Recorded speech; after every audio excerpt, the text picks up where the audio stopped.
ஃப்ரெண்ட்வுட்ஸ் மக்களுக்கு வணக்கம். இன்னைக்கு நம்மளோட ஷோல எதை பத்தி பேச போறோம் அப்படின்னா, ஆல்ரெடி இத பத்தி நம்ம நிறைய வீடியோஸ்ல பேசியிருக்கோம். கூலி படத்தை பத்தி தான் பேச போறோம். பட் கூலி படத்துல இது வரைக்கும் என்னென்ன அப்டேட் வந்திருக்கு அப்படின்றது நாம நிறைய பேசியிருக்கோம்.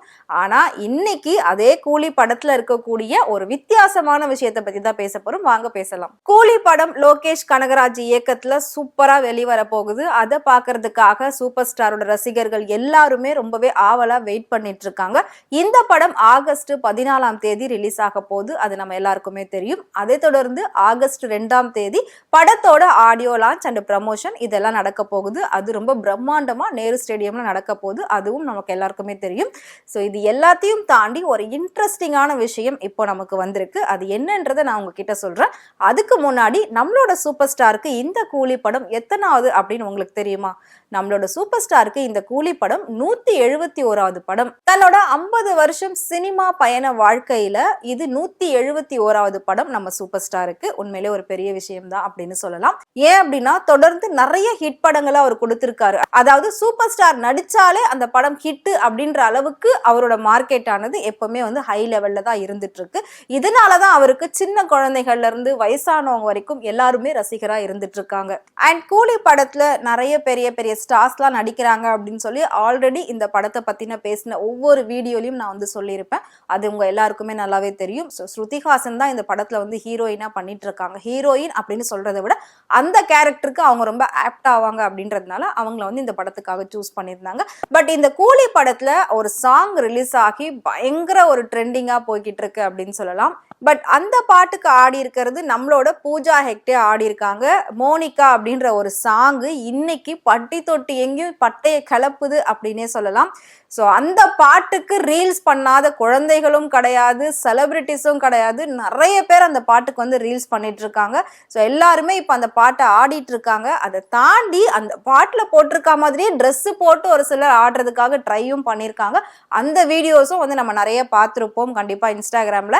ஏன் அப்படின்னா இன்னைக்கு இருக்கக்கூடிய ட்ரெண்டிங் லிஸ்ட்ல அந்த பாட்டு தான் முதலிடத்துல இருக்கு.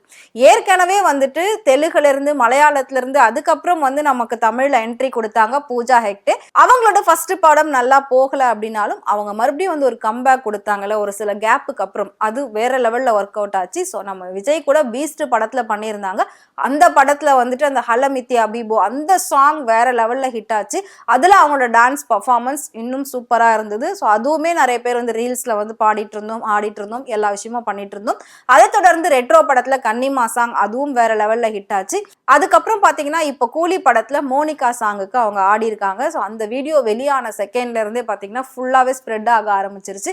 ஸோ நான் சொன்ன மாதிரி அந்த பாட்டுக்கு ஆடாத சின்ன குழந்தைகளும் கிடையாது, பெரிய செலிபிரிட்டிஸும் கிடையாது அப்படின்னே சொல்லலாம்.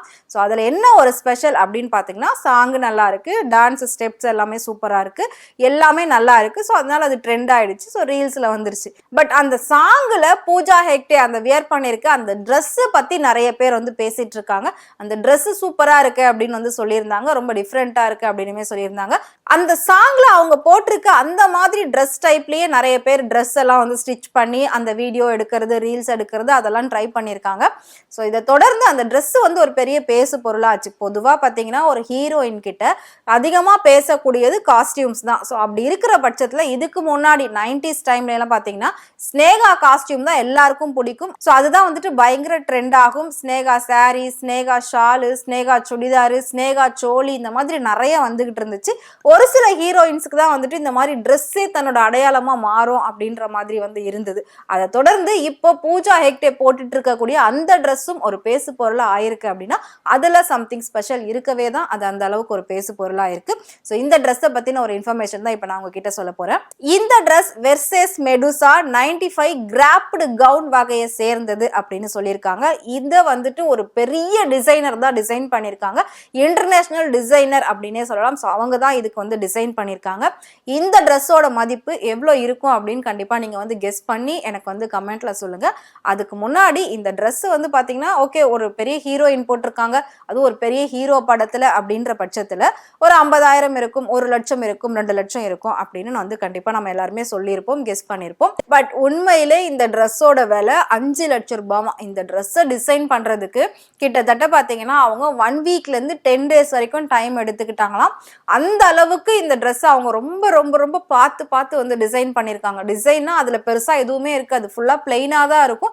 இருந்தாலும் அது ஒரு டிசைன் அப்படின்னு சொல்லி இன்னைக்கு ட்ரெண்ட் ஆகுதுல்ல, அதுதான் அங்க டிஃப்ரெண்ட் அவங்க கொடுக்கறதே. ஸோ அந்த பிளெயின்லேயே என்ன டிஃப்ரெண்டா கொடுக்க முடியுமோ அதை தான் அவங்க கொடுத்துருக்காங்க. அதனாலதான் அவங்க இன்டர்நேஷனல் டிசைனரா இருந்துட்டு இருக்காங்க. ஸோ இந்த ட்ரெஸ்ஸோட வேல்யூ காஸ்ட் அப்படின்னு பாத்தீங்கன்னா 5,00,000 ரூபாய். ஏதோ ஒரு 50,000 ரூபாய்னா கூட நம்ம வாங்குறதுக்கு ட்ரை பண்ணலாம், 1,00,000 ரூபாய்னா கூட ஓகே, ஏதோ இருக்கப்பட்டவங்க வாங்கி ட்ரை பண்ணுவாங்க. பட் 5,00,000 ரூபாய் அப்படின்ற பட்சத்துல என்ன பண்றது? ஒரு வீடு வாங்குறதுக்கு இனிஷியல் பேமெண்ட்டா நம்மளால 5 lakhs கொடுக்க முடியும், அதை வந்து நம்ம ரெடி பண்ணி கொடுக்கலாம். அது மட்டும் இல்லாம இன்னைக்கு நகை வேலை ரொம்பவே அதிகமா ஏறிக்கிட்டு இருக்கு. ஸோ 5,00,000 ரூபாய்க்கு கிட்டத்தட்ட ஒரு 6 பவுன் நகை வாங்கலாம் அப்படின்னு நினைக்கிறேன். ஏன்னா இன்னைக்கு ஒரு பவுனே 1,00,000 ரூபாய்க்கு கிட்ட போயிடுச்சு, அந்த அளவுக்கு ரேட் அதிகமா போய்கிட்டு இருக்கு. அதனால 5,00,000 ரூபாய்க்கு ஒரு 6 சவர நகை வாங்கலாம் அப்படின்னு நினைக்கிறேன். பட் 5,00,000 ரூபாய்க்கு ஒரு பாட்டுக்கு, அந்த பாட்டு வந்து 3 நிமிஷம் இருக்குமா, அந்த 3 நிமிஷத்துல அந்த ட்ரெஸ் அவங்க ஒரு நிமிஷம் 1.5 நிமிஷம் தான் வியரே பண்ணியிருப்பாங்க. ஏன்னா ஒரு பாட்டுன்னு பொறுத்த வரைக்கும் கிட்டத்தட்ட ஒரு 3-4 காஸ்டியூமாவது மாத்தி மாத்தி காட்டுவாங்க. அப்படி இருக்கிற பட்சத்துல அந்த ஒரு நிமிஷத்துக்காக இவங்க வந்து 5,00,000 ரூபாய்க்கு ட்ரெஸ் எடுத்து போடுறாங்க அப்படின்னா, அப்ப இன்னும் பெரிய பெரிய பட்ஜெட்ல எடுக்கப்படக்கூடிய படங்கள்லாம் அவங்களோட காஸ்டியூம்ஸ்க்குன்னு எவ்வளோ அப்ப ஸ்பெண்ட் பண்ணுவாங்க அப்படின்றது நம்மளால யோசிச்சே பார்க்க முடியல. 5,00,000 ரூபான்றது இன்னைக்கு நமக்கு பெரிய விஷயமா இருக்கு. பட் அவங்க போட்டிருக்க ஒரு ட்ரெஸ்ஸோட, அந்த ட்ரெஸ் ரொம்ப சிம்பிளா இருக்கு பார்க்க, பட் அது 5,00,000 ரூபாய். அதுதான் அந்த டிஃப்ரெண்ட், அதுதான் ஹீரோயின் ட்ரெஸ் அப்படின்றது. ஸோ அதுதான் இன்டர்நேஷனல் காஸ்டியூம் டிசைனர் அதை டிசைன் பண்ணியிருக்காங்க அப்படின்ற மாதிரி நியூஸ் நமக்கு வந்திருக்கு. ஸோ நான் சொன்ன இந்த இன்ஃபர்மேஷனை பத்தி நீங்க என்ன நினைக்கிறீங்க? மோனிகா பாடலுக்கு முக்கியமா நீங்க ரீல்ஸ் பண்ணிட்டீங்களா இல்லையா அப்படின்றத எங்களுக்கு மறக்காம கமெண்ட் பாக்ஸ்ல கமெண்ட் பண்ணுங்க. இதே மாதிரி நிறைய இன்ட்ரெஸ்டிங்கான சினிமா பத்தின அப்டேட்ஸ்லாம் உங்களுக்கு தெரியணும் அப்படின்னு நினைச்சீங்கன்னா மறக்காம ஃப்ரெண்ட் சேனலை ஃபாலோ பண்ணிக்கோங்க.